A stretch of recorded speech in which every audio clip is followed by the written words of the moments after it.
Magandang araw, mga constituent. Kapitan Kotse nga pala, nagbabalik. Una sa lahat, nagpapasalamat ako sa inyo ng sobra. Sobra. Lalo na sa mga nanood ng first video ko at sa 5 kong subscriber. Super thank you po at lalo ko pang pag-iigihan. Ang topic natin ngayon ay ang catalytic converter. Kaya let's go!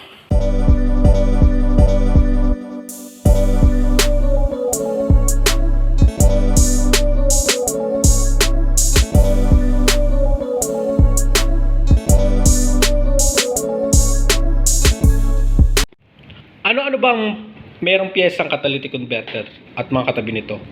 Ito ang tinatawag na oxygen sensor 1 o pre-catalyst at ito naman tinatawag na oxygen sensor 2 o post-catalyst. Nakalagay po yan after ng catalytic converter. Ito po yung catalytic converter natin. Ito po ang exhaust manifold. Yan. Ano ba trabaho ng catalytic converter? Ideally, dapat talaga ang nilalabas ng combustion process ay dapat tubig at carbon dioxide lang. Pero sa realidad, may kasamang harmful na usok ang binubuga ng sasakyan tulad ng hydrocarbon, carbon monoxide, nitrogen oxide na nakakasama sa ating kalusugan at ating kalikasan.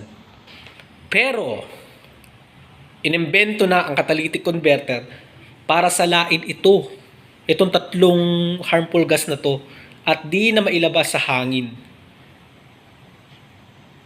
Kaya bumaba ang smog sa ating kalikasan o sa ere.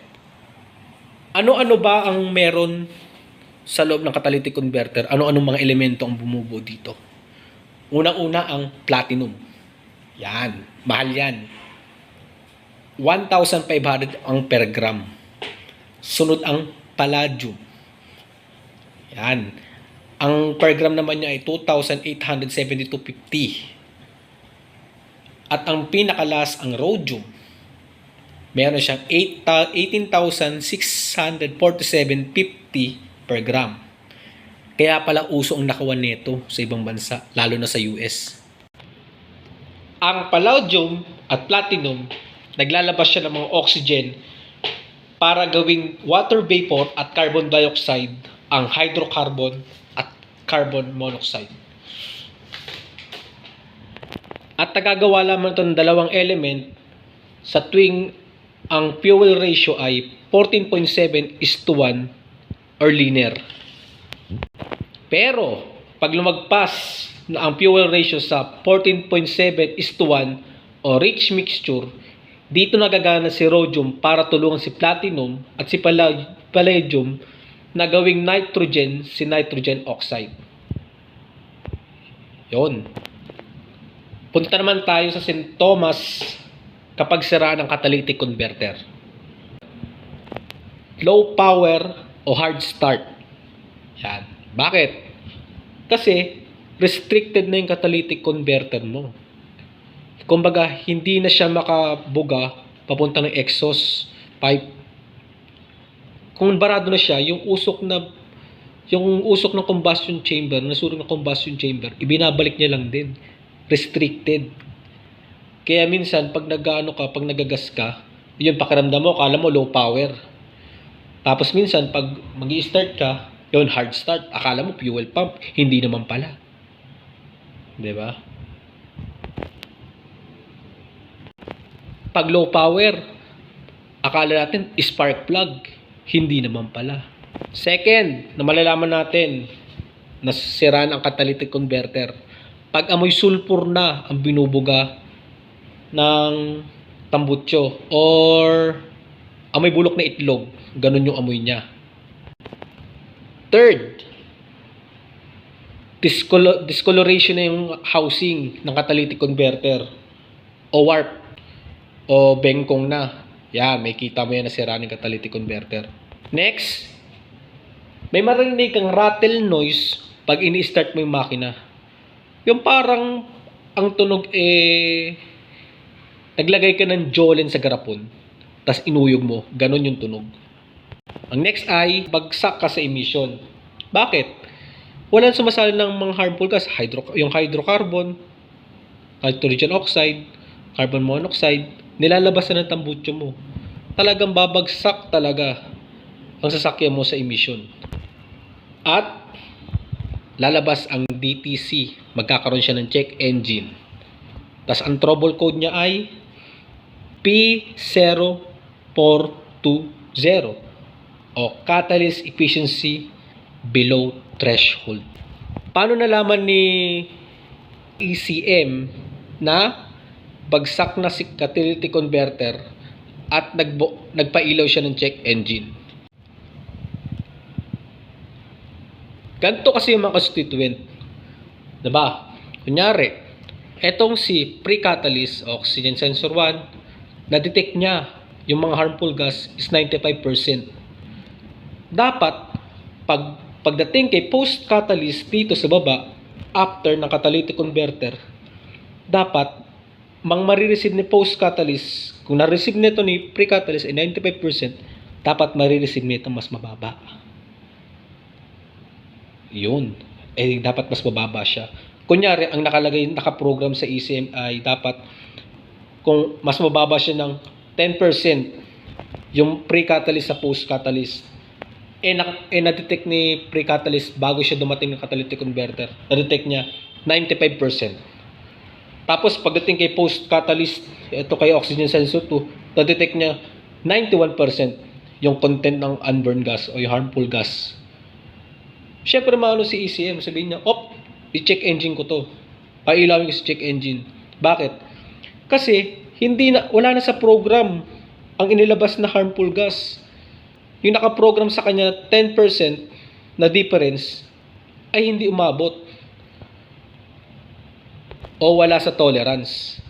Yun. Kaya umilaw yung check engine at nilitaw na si P0420 o catalyst efficiency below threshold.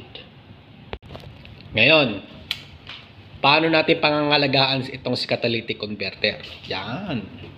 Siyempre, dapat on time ang maintenance. Isa sa importante yun, on time ang maintenance. Tapos wala rin mga oil leak na napupunta sa exhaust, wala rin coolant leak na napupunta sa exhaust. Tapos, kung minsan nyo lang magamit yung sasakyan nyo, kunyari, once a week lang, at least patakbuhin nyo sa highway ng mga 30 minutes yung sasakyan nyo para lang malabas lang muna yung mga naiwan na carbon deposit sa loob ng catalytic. Ito sa akin based on my experience, based on my experience. Kaya nasisira ang catalytic converter dahil sa misfire. Yun. Misfire. Yung code na P0300, P0301, P0302, P0303, P0304, etc. Yan. Misfire. Bakit kamo? Bakit? Ano ba ang trabaho ni catalytic converter? Anong trabaho ng catalytic converter ay mag-burn ng mga unburned gas. Tama, di ba? Kung meron kang misfire, meron kang unburned gas. Hanggat di mo na i-correct yung code na misfire, tuloy-tuloy ang pagtatrabaho ni catalytic na mag-burn ng unburned gas hanggang sa siya ay mag-overheat at lumabas na ang mga simptomas ng mga sira niya. Yan, tulad ng low power ka na. Wala na. Hard start ka na. Discolored na yung mo, yung catalytic converter mo. I-check engine ka na. Trouble code ka na P0420. Yan. Kaya please, pakiusap po. Pag meron po kayo trouble code na lumabas na misfire, please, paki-correct. Maawa po kayo sa catalytic converter. Mahal po ang catalytic converter. Nasa 20,000 pataas po. Diba?